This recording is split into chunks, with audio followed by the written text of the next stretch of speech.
शान्ताकारं भुजगशयनं पद्मनाभं सुरेशं विश्वाधारं गगनसदृशं मेघवर्णं शुभांगं लक्ष्मीकान्तं कमलनयनं योगविद्यानगम्यं वंदे विष्णु भवभयहरं सर्वलोकैकनाथम। पौष मास शुक्ल पक्ष की पुत्रदा एकादशी का महात्म्य।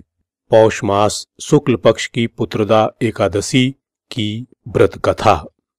युधिष्ठिर बोले, श्री कृष्ण, आपने शुभकारिणी सफला एकादशी का वर्णन किया, अब कृपा करके शुक्ल पक्ष की एकादशी का महत्व बताइए। उसका क्या नाम है, कौन सी विधि है तथा उसमें किस देवता की पूजा की जाती है। भगवान श्री कृष्ण ने कहा, राजन, पौष के शुक्ल पक्ष की जो एकादशी है उसे बतलाता हूं, सुनो। महाराज, संसार के हितकारी इच्छा से मैं इसका वर्णन करता हूं।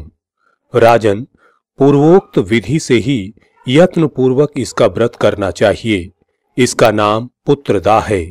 यह सब पापों को हरने वाली उत्तम विधि है।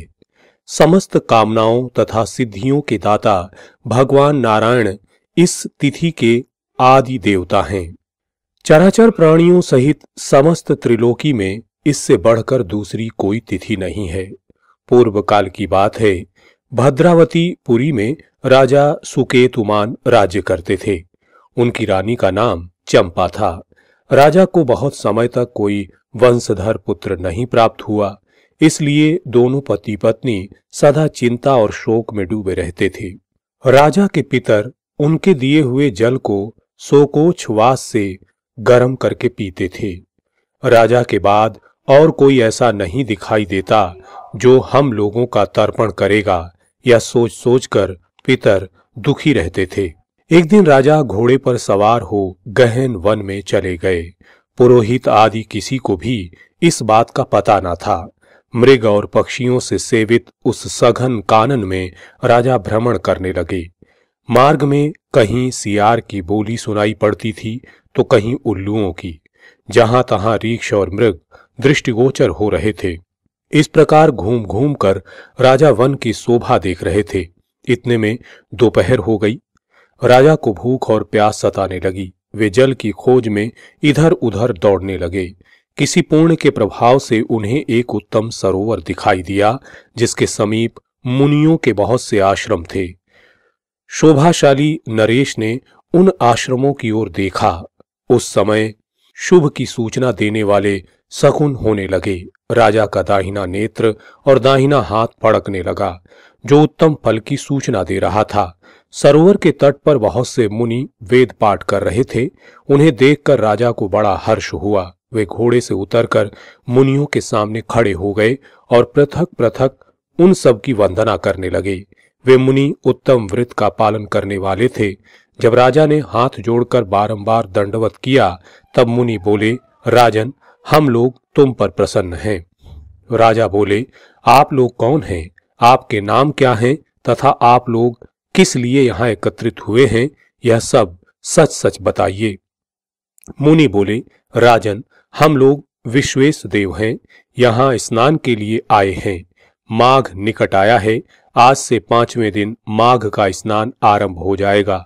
आज ही पुत्रदा नाम की एकादशी है, जो व्रत करने वाले मनुष्यों को पुत्र देती है। राजा ने कहा, विश्व देवगण, यदि आप लोग प्रसन्न हैं तो मुझे पुत्र दीजिए। मुनि बोले, राजन, आज के ही दिन पुत्रदा नाम की एकादशी है। इसका व्रत बहुत विख्यात है। तुम आज इस उत्तम व्रत का पालन करो।